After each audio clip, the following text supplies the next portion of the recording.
Sorry. Hey everyone, it's Pajama Life with our review of Maul, Shadow Lord, Daredevil, and Remarkably Bright Creatures. Let's go. This has gotten so out of hand. Can you stop him? Not alone. I'm not carrying you. Guess who's back? So what's next? Back again. We're gonna take this city back. This city can't go unchecked.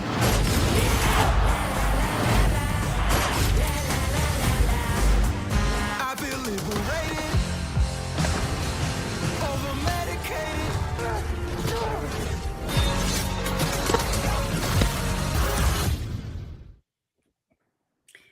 Hey everybody, it's Pajama Life. I'm Pajama, and this guy is David. David, hey everybody, great to be with you tonight. Looking forward to talking about these programs. This guy is Patrick, hey everybody, great to see you all. Can't wait to talk about this stuff. All right, so Daredevil, trash. That's complete trash. It was horrible. The ending was absolutely terrible. I didn't like it at all. It was very dark, and the bad guy won. The good guy is in prison, and isn't that like what we already dealing with? So that was just some BS, and I didn't like it at all, and I'm never watching it again. And it could eat a bag of you-know-what's for all I care. I was thoroughly disappointed. This is a wrong direction for Marvel to go in. If they're going to keep doing stuff that is this nihilistic, they could just shove it. David, what did you think? Wow, well, now to be fair, I heard a little bit of Well, no, but I heard a little bit of Pajama's criticism before I watched it. So I came into this with an extra level of fascination as to what this is going to be. I do find the ending somewhat unsatisfying, but it's kind of like that middle piece of an ongoing story, a cliffhanger in some respects. So I kind of liked it. It does use a level of profanity that it's not your PG version of the Marvel comics by any means. Captain America might not really approve of this, but great performances, some intense action, and a little bit of, it's frustrating where somehow the bad guy gets to go live on a beach for a little while as our hero is in purgatory. Yeah. But I enjoyed it, and I'm looking forward to, I assume, season 3. There is a season 3 filming currently. Is it? Okay. All right. It is currently filming. Ooh, I was hoping it would trigger the boo. Pat, what did you think? Of course you loved it. Well, I did like it. I mean, I guess I don't like my storytelling to be just all happy roses and sunshine and puppies, especially when we're dealing with complex subjects like the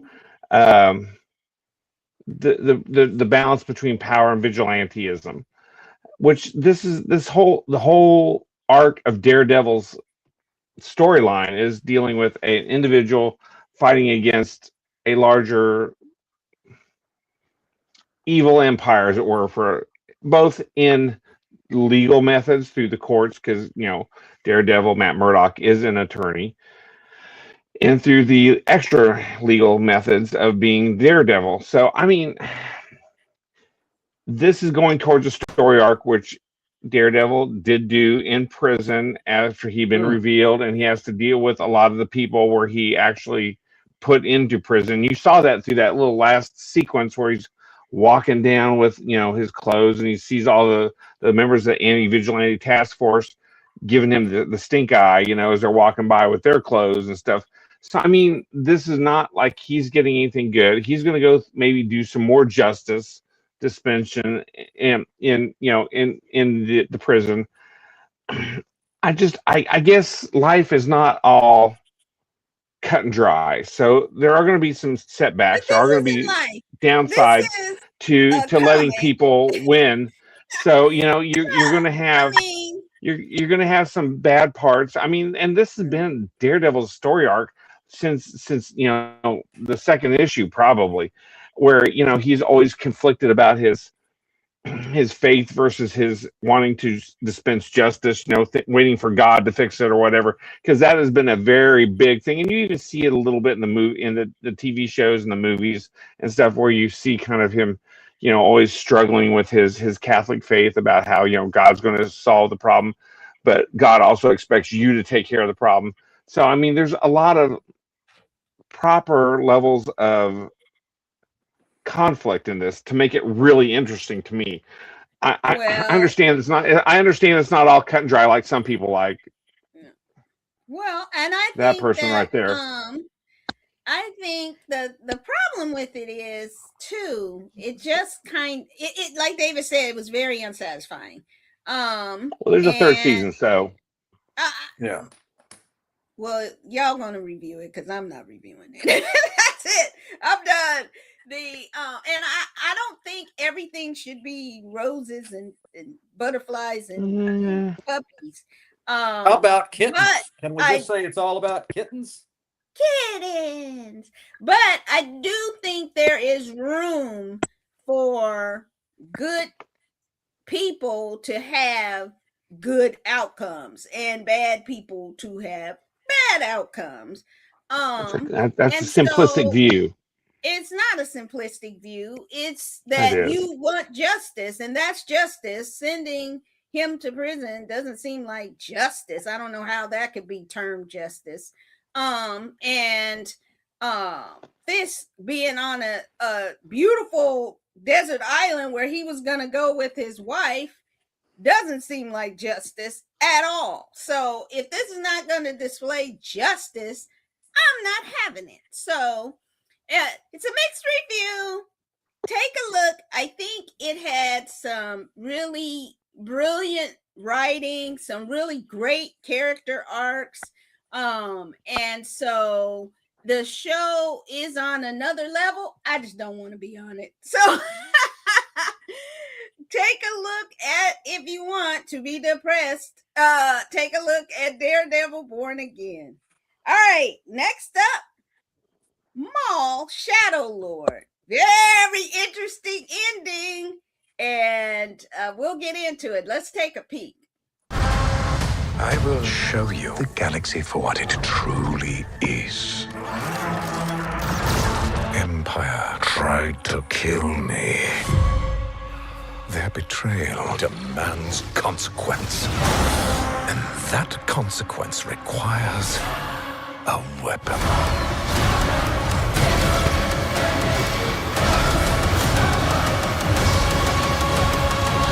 The Empire may be our common enemy, but Maul will never be our ally.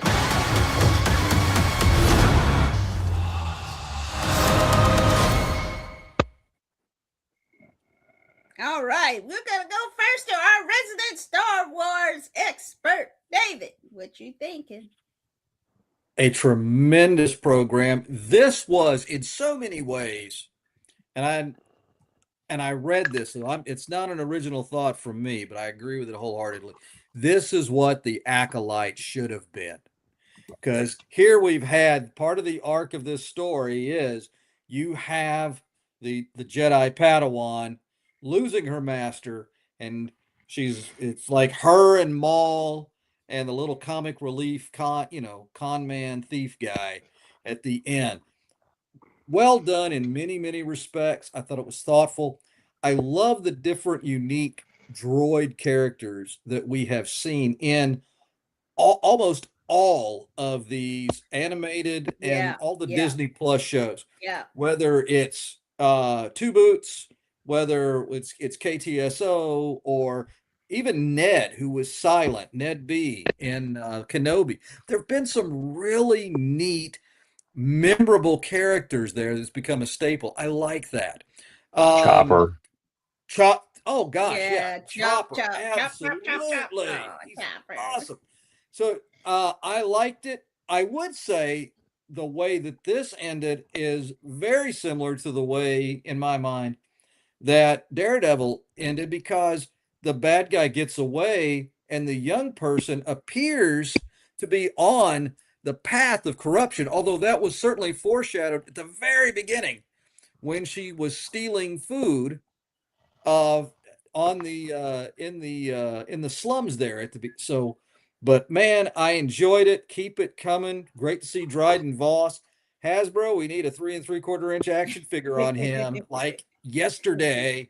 But I liked it. What about you guys? What'd you think? Another BS show. This is like, what is going on with these shows being so negative?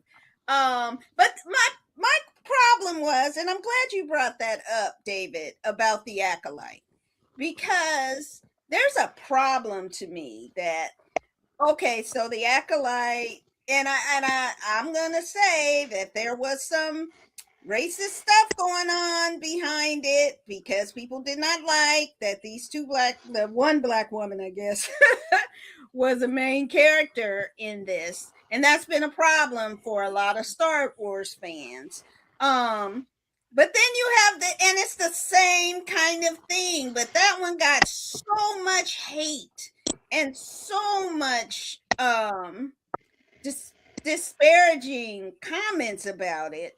Whereas this is a very similar story of a young person who gets turned out by the dark side and then is now going to be tainted with this. And from what I understand, she does become a Sith apprentice in the, I don't know, that I heard of her as some other character that comes up later on. And who's Maul's like right hand. So I just am so disappointed. I mean, I should have expected it, but I was hoping that it wouldn't turn out this way. There is a surprise character who comes out who I was like, oh, this is awesome. And that one I see, and that person made a lot of sense to me to be in this series. That made perfect sense. But as far as people like really like lauding this and loving this and really despising the Acolyte for the same type of story, just sits very poorly on my shoulders. So I don't know if I'm gonna be watching this. I'm sick of these bad guys being the highlight of these shows, and we're supposed to now like cheer them on. That's some BS. I don't like it. Pat, Well, can you hear okay. me? Pat, I you there? did. Yeah, I am. Can you hear me? I'm sorry. You're I freezing. did enjoy the surprise guest at the end. I don't want to give it away if you didn't give it away. I mean, that was the best thing about it for me. It was interesting to see, some I don't know what you want to call it, some post fall of Endor type of how it kind of went, or pre, you saw a lot of, I guess it would have been pre, where you saw a lot of characters you've seen, but you got to see how the Jedi had to live underground, and it was a terrible life. Yes, you can be a paladin, but if you live in the slums and you need to eat, doesn't matter how holy and good you are if you die of hunger. So But she was kind of trash anyway.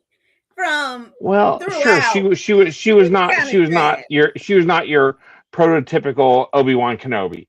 And again, I believe that the universe has room for gray. It's not all black and white. There are people that are darker gray, some people are lighter gray. I mean, and it seems to be This a is the theme here blackest of today. black. What are you talking about? Seems to be this week here. We seem to be having a conversation about this. But I like stories that kind of reflect, I guess, the way the world works. And for me, is it perfect? Is it what I want? No, it's not. But I also understand that this is the way the world is currently. And sure, I want it to be better, but at the same time, I'm also enjoy stories about how things work. I guess whereas bad people sometimes win for a few minutes, but hopefully the arc of history curves towards right, as it were.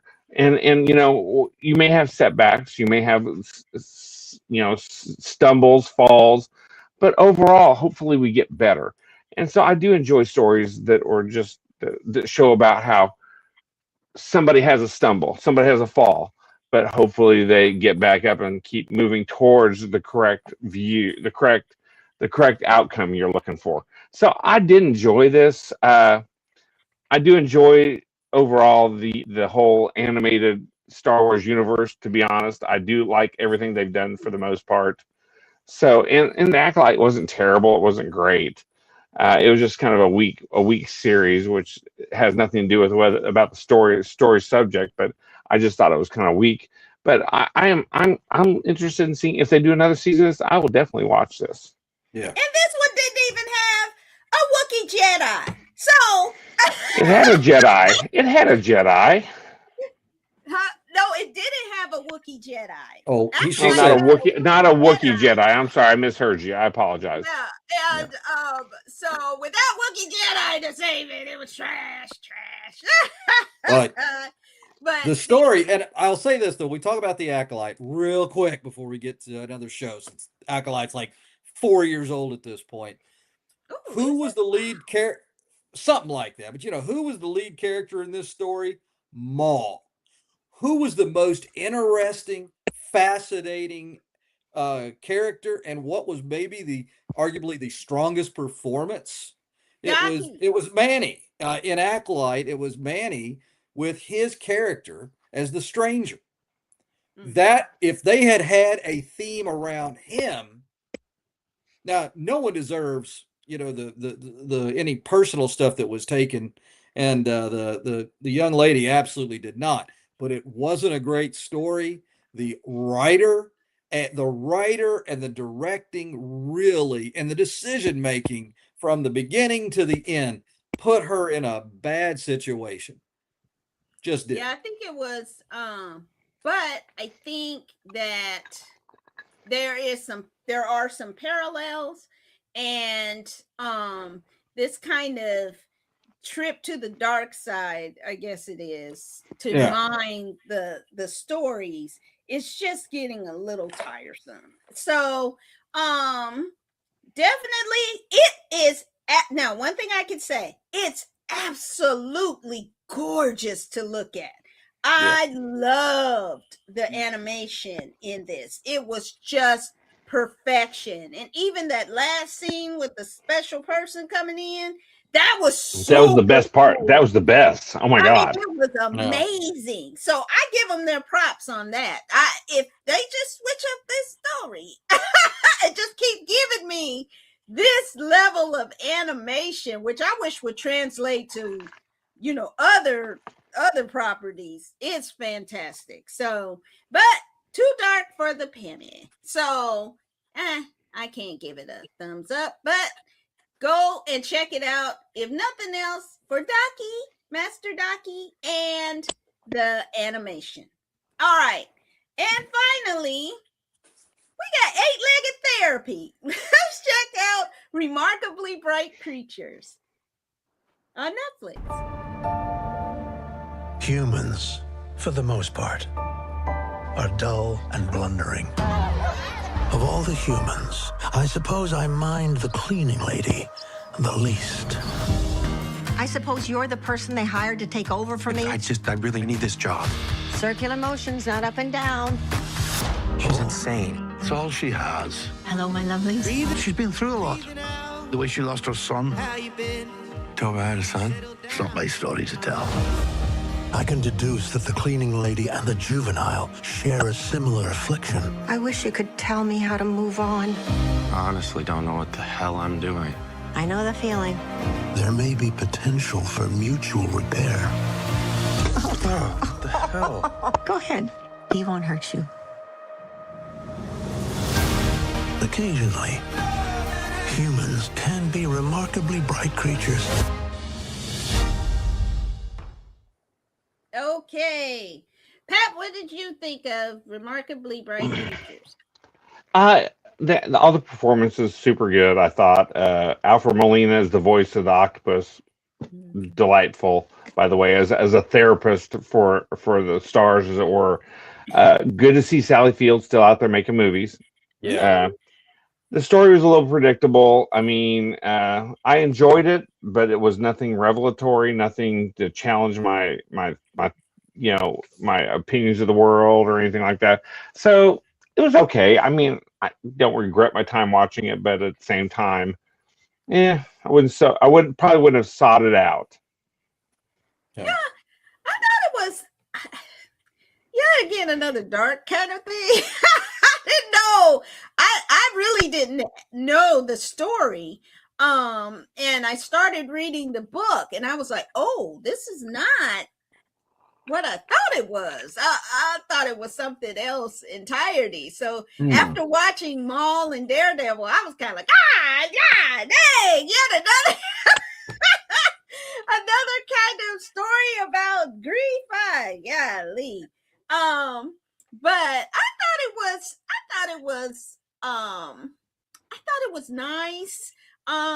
There were some really great moments, some really tugging at your heartstrings, and I really love that it talks about getting older and having to adjust to what your older life is and being stuck in grief. If you've ever had someone close to you pass away, and you can't just get through it, and so that they do a really good job of talking about. The young man Cabret, I was kind of like, get your S together, dude. This is ridiculous. You are. I'm like, good gosh. But and then I was like, oh yeah, you find the most successful young person on the island who's got it together, and your ass is living in a van, and man, you lucky there's not a lot of young men on that little island park. I'm like, what is she doing with this guy? But it turned out really sweet, and definitely don't go into it thinking that it's kind of like a Muppety kind of thing with the little octopus. It's kind of neat, but I did love all of the octopus's scenes. He's just hilarious in what he does. And they used real octopi to design the CGI. So it's in some places it's a real octopus. So that was pretty cool. And I love stories, and my octopus teacher, if you have a chance to see that documentary, it's one of the best documentaries I've ever seen. So octopus are pretty cool, pretty wonderful creatures. David, what did you think of Remarkably Bright Creatures? I do have to chuckle about the guy living in the van down by the river. He's kind of like a Chris Farley story with that. This was good. I think Sally Field is just an incredible actress, and I'm so glad for her to continue to see her in something, because she's fantastic. She has such talent. Neat story. I kept thinking about I think Olivia Wilde, did this movie, and I couldn't help but think that this was a story that, again, reminded me a lot with the documentary, just because of the octopus. So it was neat to see, between that and the show about the alien that Alan Tudyk is playing. Netflix has got a lot of stuff with neat stuff with octopi going on there with it. So I enjoyed it. I think it was a sweet film, and I think if you're ready, take your tissues with you in some spots here. But it's a good flick. Maybe not as silly or as fun as what we might need as a palate cleanser, but nonetheless, I think it was a good, well done movie. Yeah, definitely. And it's beautifully shot. There are some scenes in the aquarium that just look gorgeous. And so definitely the cinematography is just mwah. Netflix is really going all out for this. So, and I really think this should have been released in the theaters. I think it's really a theater level kind of movie. So, come out like in August or something like that. I was really shocked when I saw the quality of it, that I was like, why is this on Netflix? It should be in the theaters. So definitely, but bring your tissues for Remarkably Bright Creatures. All right, next week we'll have just a short session. We will review the new Punisher, I guess single episode kind of show that's coming out. So David, say goodnight to the people. Final word. Everybody, thanks so much for being here. Glad you could chat with us. Excited about these programs. Excited about a lot of fun stuff coming up this summer. Star Wars and beyond. We'll see you next week. Yeah. Pat, say goodnight to the people. Good night, everybody. Hopefully everything is going good for you, and I will see you in a week, I suspect. All right. And we'll see you next time. Take care. Make sure you get out and vote. Take care. Bye.